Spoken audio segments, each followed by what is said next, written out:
Welcome to the winners for highlights from a very wet and cold round 17 of VFL football. I'll be bringing you the program over the next few weeks as Drew Morfitt is in Los Angeles reporting the Olympics for ABC Radio. Well, conditions in Melbourne were atrocious for football. After a fine week, the rain started on Friday night and did not stop as 8 teams endeavoured to consolidate their positions as final contenders. In the program, we feature 2 matches which had the biggest bearing on the composition of the 5. At Princes Park, just over 17,000 brave fans resorted to all types of protection against the elements to watch the Carlton and Melbourne players slip and slide in a spectacular manner. And at nearby Victoria Park, Jacko, always the entertainer, was not to be outdone as Collingwood and Geelong engaged in a rough and tough battle for the 5. And we talked to one of Carlton's prime motivators, rover Rod Ashman, back in the Carlton side after injury.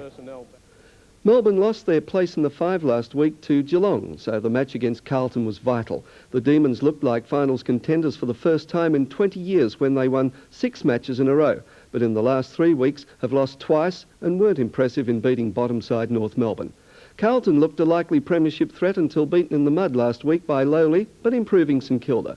However, the Blues were undermanned last week when 4 senior players were late withdrawals from the selected side. But those players, English, Hunter, Buckley and Ashman, were back in the side, along with the experienced Perovic, who was back after a spell in the reserves. When these teams last met earlier in the season, Carlton, in a superb last quarter, won by 17 points. We pick up play early in the second quarter, where Carlton leads by 12 points. The Blues started well, kicking 2 goals against the win in the first quarter, whilst holding the Demons goalless. With me in commentary is Jeff Leake and Mike Fitzpatrick. Melbourne, and good play by the Carlton players to keep it going, keep tapping the ball out. Now Moore gets Madden out of the way, gave him a good hip and shoulder. Milton's scanning very well, has the shot that time, and you can see the wind bring that around. Another behind to the Blues. That's a 13 points lead now to Carlton as Zantuck puts the ball in and finds Jarrett. The hand pass inboard comes down to Tanner. Tanner's kick out of defence towards the centre of the ground. Perovic tries to trap it, does so, comes down to Glasgow. On to Buckley. Buckley has a long shot at goal. Madden from behind. Oh, a magnificent mark in the conditions. Well, he was due to mark one of those, Mike, wasn't he?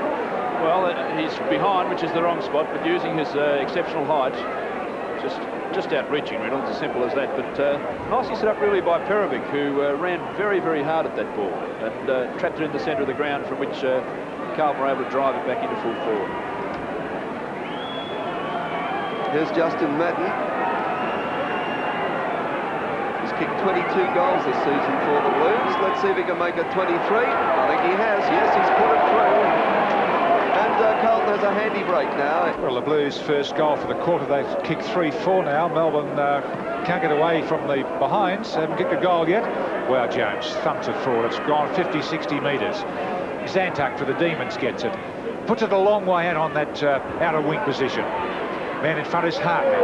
Tackled strongly by Williams.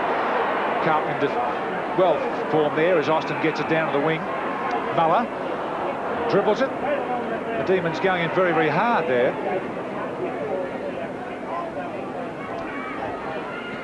And another ball up. 2 quick goals to Carlton within about 2 minutes in that first quarter has really put them in good stead. It's Malin getting it out. Easy to wait for a man to get possession these days and then pounce on him. So the point should go to the man going for the ball. But it's Reynolds for... And Reynolds clearing kick from the free kick marked by Conley. Conley's kicked the half forward. Giles is up there. So too is Perovic. Safe hands of English. He kicks wide. Looking there for Corcomelis. No, Corcomelis is marked. The hand pass on to Buckley. No, that was Muller who took that mark. Buckley has a long shot for goal, but he's offline and through for a behind. Yeah, a fine mark in the wet weather by Muller.